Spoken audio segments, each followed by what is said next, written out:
नमस्कार। आज का विषय है हिंदी वर्णमाला। तो आइए शुरुआत करते हैं। हिंदी वर्णमाला, इससे पूर्व की कक्षा में हमने वर्णमाला के विषय में जानकारी प्राप्त की थी, इसकी परिभाषा के बारे में भी।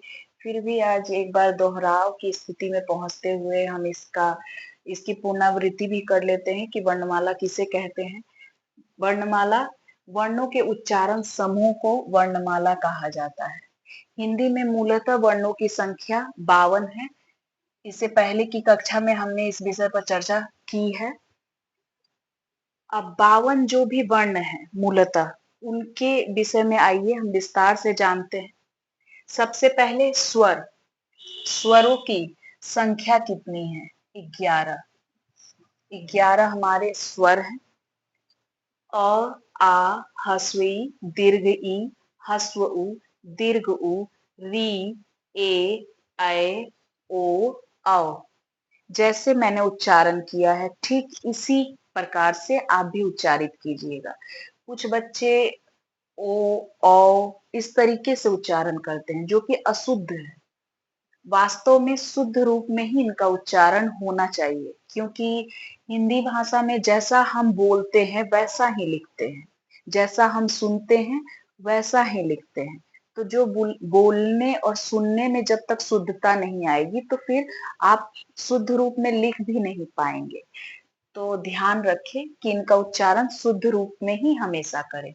अ, आ, ह्रस्व ई, दीर्घ ई, ह्रस्व उ, दीर्घ उ, री, ए, ऐ, ओ, औ। इसके साथ ही दो अयोग्य वाह भी जुड़े हुए हैं, अन और अ।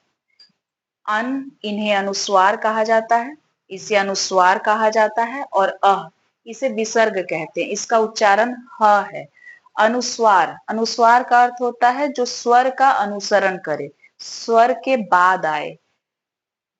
ये इस विषय पर हम बाद में चर्चा करेंगे। अनुसार के बारे में विस्तार से हम अगली कक्षा में चर्चा करेंगे।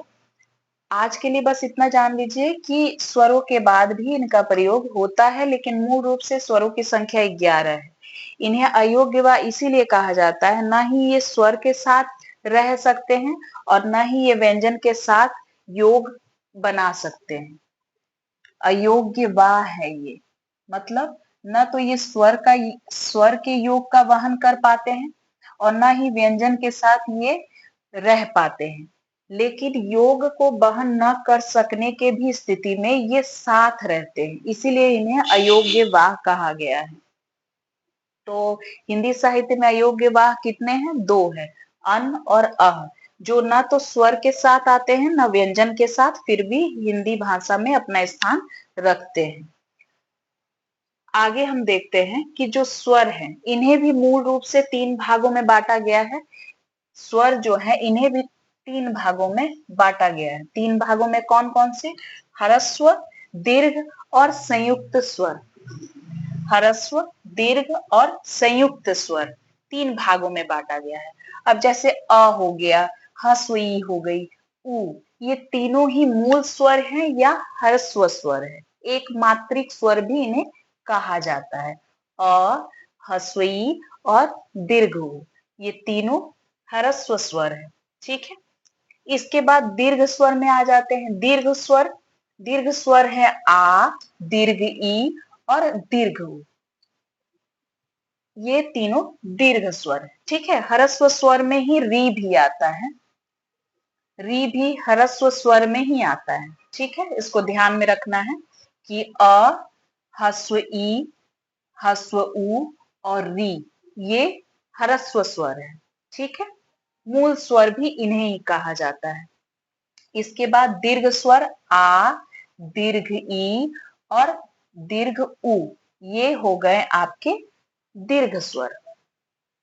इसके बाद जो बचा, जैसे कि ए, ऐ, ओ और औ, ये संयुक्त स्वर है। संयुक्त स्वर है मतलब ये ह्रस्व स्वर और दीर्घ स्वर के साथ मेल करके बने हैं। जैसे कि आपका ए है, ए अ और ह्रस्व ई के संयोग से बना है। अ, और ह्रस्व ई के संयोग से बना है ए। और फिर उसके बाद जो ओ है, ओ आपका अ, अ और ह्रस्व उ के संयोग से ओ बना है। इसके बाद अ और ए के संयोग से बना है ऐ, और अ और ओ के संयोग से बना है औ। ठीक है, ये ध्यान में रखने वाली बात है और याद भी इसे करना होगा। ठीक है, तो फिर से इसे मैं एक बार दोहरा देती हूँ। अ, आ, अ, ह्रस्व ई, ह्रस्व उ और री, ये हो गए ह्रस्व स्वर। एक मात्रिक स्वर भी कहते हैं क्योंकि एक मात्रा का समय लगता है, एक गुना समय कहा जाता है, लगता है इनके उच्चारण में। अ, ह्रस्व ई, ह्रस्व उ, री, इनके उच्चारण में एक गुना समय लगता है, एक चुटकी के बराबर। इसे ध्यान में रखना होगा। और दीर्घ स्वर है, दुगना समय लगा। जैसे अ को जोड़ के अ से हमने क्या बना लिया, आ, तो ये दुगना समय लगा। तो आ, दीर्घ ई, दीर्घ उ, इनका जो उच्चारण होगा उनमें दुगना समय लगेगा, 2 चुटकी के बराबर समय लगेगा दीर्घ स्वर में। और इसके बाद संयुक्त स्वर, तो इनका जो उच्चारण है ये 2 स्वरों के मेल से हुआ है, लेकिन एक जाति के ये 2 स्वर नहीं है। जैसे अ है, अ के साथ ई जुड़ी, ह्रस्व ई जुड़ी तो बन गया ए, और अ के साथ फिर ह्रस्व उ जुड़ा तो बन गया ओ, और फिर अ के साथ ए जुड़ा तो बन गया ऐ, और अ के साथ ओ जुड़ा तो बन गया ओ। तो इसको ध्यान में रखना होगा। तो यहां तक बात समझ में ही आ गई होगी। अगर कोई भी दुविधा हो तो आप कमेंट कर सकते हैं, कमेंट कीजिए, मैं उन प्रश्नों के जवाब देने की चेष्टा करूंगी। आगे बढ़ते हैं, व्यंजन में आते हैं। व्यंजन में देख लीजिए क्या है स्थिति। क वर्ग, क ख ग घ। च वर्ग, च छ ज झ। ट वर्ग, ट ठ ड ढ। त वर्ग, त थ द ध। प वर्ग, प फ ब भ। म, यहां तक है। ये इसके आगे भी बहुत कुछ है, बहुत सारे व्यंजन हैं, लेकिन एक एक करके अभी हम समझेंगे। पहले तो क च ट त प, यहां तक समझ लेते हैं। क से लेकर म तक जो 25 व्यंजन हैं, इन्हें स्पर्श व्यंजन कहते हैं। स्पर्श व्यंजन क्यों कहते हैं? क्योंकि यहाँ जो उच्चारण हो रहा है, तो उच्चारण में जो अव्यय है, जैसे कि आपके होंठ हो गए, दांत हो गए, कंठ हो गया, तालु हो गया, मूर्धा हो गई, ये सभी आपस में स्पर्श करते हैं, एक दूसरे से सटते हैं। ठीक है, वो छूना जो होता है, छूते हैं एक दूसरे को, तो इसी वजह से स्पर्श होता है, इसलिए इन्हें स्पर्शी या स्पर्श व्यंजन कहा जाता है। यहां तक बात सबको समझ में आ गई। तो क जो है वो कहां से उच्चारित हो रहा है? तो क जो है आपका कंठ से उच्चारित होता है। कहां से उच्चारित हो रहा है? कंठ से। क जो है कंठ से उच्चारित हो रहा है आपका। तो क कंठ से उच्चारित हो रहा है। कंठ स्वर यंत्र यहाँ होता है गले में, वहीं कंठ होता है। तो कंठ से क वर्ग, कंठ का स्पर्श यहाँ हो रहा है। जो वायु निकल रही है फेफड़े से, जो हम सांस भरते हैं, वो वायु जो निकलती है कंठ से, तो कंठ से स्पर्श हो रहा है, तो क वर्ग स्पर्श, स्पर्शी व्यंजन में आ गया। इसके बाद च वर्ग आ गया।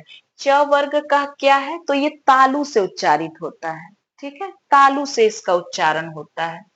तो तालु से उच्चारण हो रहा है, लेकिन यहाँ संघर्ष होता है, जो हवा निकलती है वो संघर्ष करते हुए च, छ, ज, झ, ये जो हवा निकल रही है इनमें घर्षण है, संघर्ष बना हुआ, इसलिए इसे स्पर्श संघर्षी व्यंजन कहते हैं। च वर्ग को याद रखना होगा इस बात को।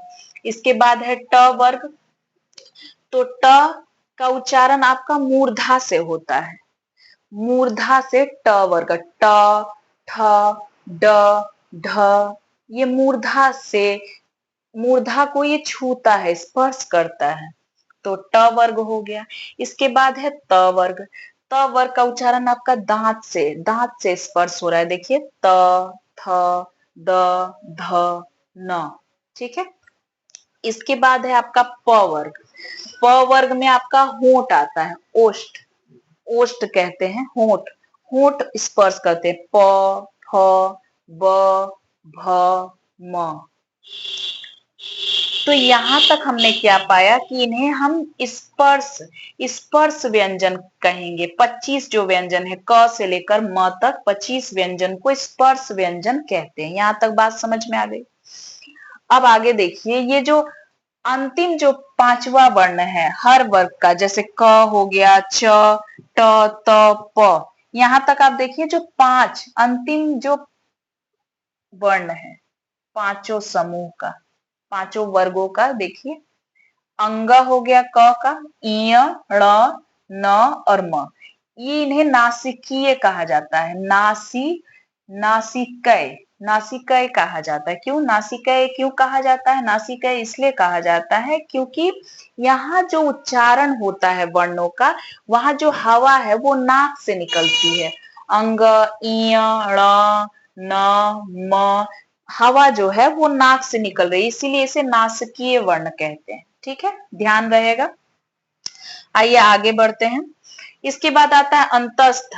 अंतस्थ का मतलब मुंह के अंदर ही क्रिया हो रही है। कैसे?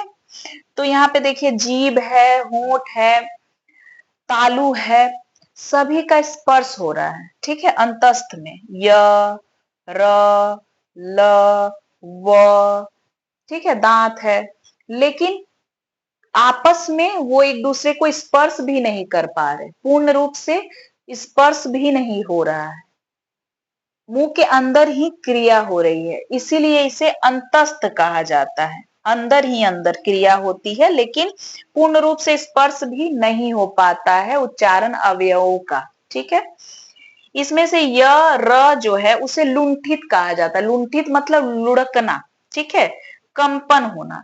ठीक है, जैसे र का जब भी उच्चारण करेंगे तो ऐसा लगेगा कि वायु को किसी ने ढकेला है, लुढ़का दिया है, र, और उसके बाद एक कंपन होता है, इसीलिए इस वर्ण को लुंठित कहा जाता है, र को। इसको ध्यान में रखना है। प्रतियोगिता में जो परीक्षाएं होती है, प्रतियोगी जो परीक्षाएं होती हैं, उनमें ये सारे प्रश्न पूछे जाते हैं। तो जरूरी है कि जो आपका आधार है, हिंदी व्याकरण का जो आपका आधार है वो मजबूत हो।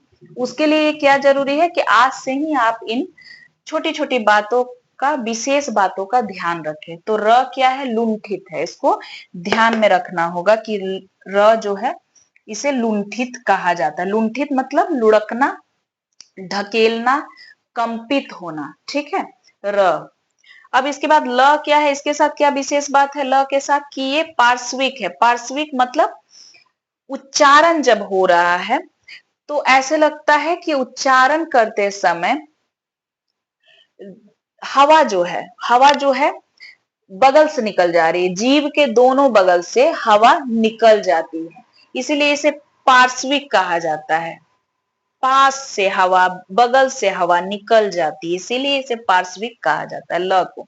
तो इसको ध्यान रखेंगे कि ल को पार्श्विक वर्ण भी कहा जाता है। ठीक है, तो य, र, ल, व अंतस्थ है। यहां पर इसे अर्ध स्वर भी कहा जाता है, इसको ध्यान में रखना होगा। अंतस्थ के साथ साथ एक और इसका नाम है अर्ध स्वर।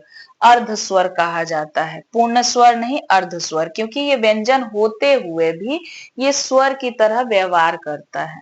हवा ऐसा लगता है कि स्पर्श नहीं हुआ, ना होंठ का स्पर्श हुआ, न ही दांतों का स्पर्श हुआ, ना तालू का स्पर्श हुआ, ना ही कंठ से ही कोई स्पर्श हुआ, पूर्ण रूप से स्पर्श नहीं होता, इसलिए इसे अर्ध स्वर कहते हैं। इसके बाद आता है उष्म। उष्म व्यंजन क्या है?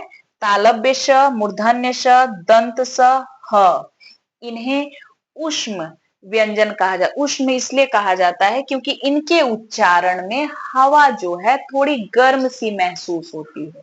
जब भी आप इनका उच्चारण करेंगे आपको हवा में थोड़ी गर्मी महसूस होगी।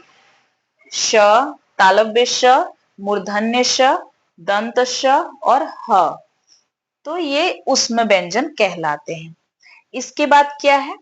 संयुक्त व्यंजन। कौन कौन से हैं? छ, त्र, ज्ञ और स्र। क्या है ये? संयुक्त व्यंजन, मतलब इन्हीं व्यंजनों में से जुड़कर बने हैं। तो ये भी साथ में है, व्यंजन के ही साथ है, तो इन्हें भी देख लेते हैं क्या क्या है स्थिति संयुक्त व्यंजन में। छ, त्र, ज्ञ, स्र। अब छ कैसे बना है? तो आधा क के साथ जब हम हलंत लगाएंगे, मैंने पहले भी बताया है कि क के साथ जब हलंत का प्रयोग करते हैं तो क आधा हो जाता है, वो स्वर रहित हो जाता है। ठीक है, तो क के साथ हलंत जोड़ मूर्धन्य स जब हम लगाते हैं तो वो छ बन जाता है, क्षत्रिय छ। त्र, आधा त जोड़ र, त्र। और ताल ज्ञ का क्या होगा? आधा ज जोड़ य, ये य, ज्ञ हो जाएगा। और स्र का आधा तालव्य श जोड़ र, तो हो जाएगा स्र। ये इस रूप में बना है, इसे आप नोट कर ले, अच्छा रहेगा, अपनी पुस्तिका में इसे उतार ले। इसके आगे देखिए, ड और ढ, ड और ढ, ये द्विगुण व्यंजन कहलाते हैं। ठीक है, इन्हें उच्छिप्त भी कहा जाता। उच्छिप्त मतलब ऊपर से फेंका गया। डह, डह, ड़ और ढ ह के साथ संयुक्त होगा, लेकिन एक झटके में इनका उच्चारण होगा, जैसे कि फेंका गया है। ड़ह और ढह, ड़ह ढह, इसको ध्यान में रखना। इसे द्विगुण, ताड़नजात, उच्छिप्त कहते हैं। ठीक है, मतलब इन्हें एक झटके में बोला जाता है। डह और ढ, जैसे ड और ढ है, इसी में नीचे बिंदी का प्रयोग करके इन्हें बनाया गया है, ड और ढ। इसे ध्यान में रखेंगे। और इन पूरे क्रम में हमने क्या पाया कि ये पूरी की पूरी वर्णमाला है और इसका ज्ञान होना अति आवश्यक है। आगे की कक्षा में हम अनुस्वार, विसर्ग और अयोग्य व अनुनासिक पर चर्चा करेंगे। धन्यवाद।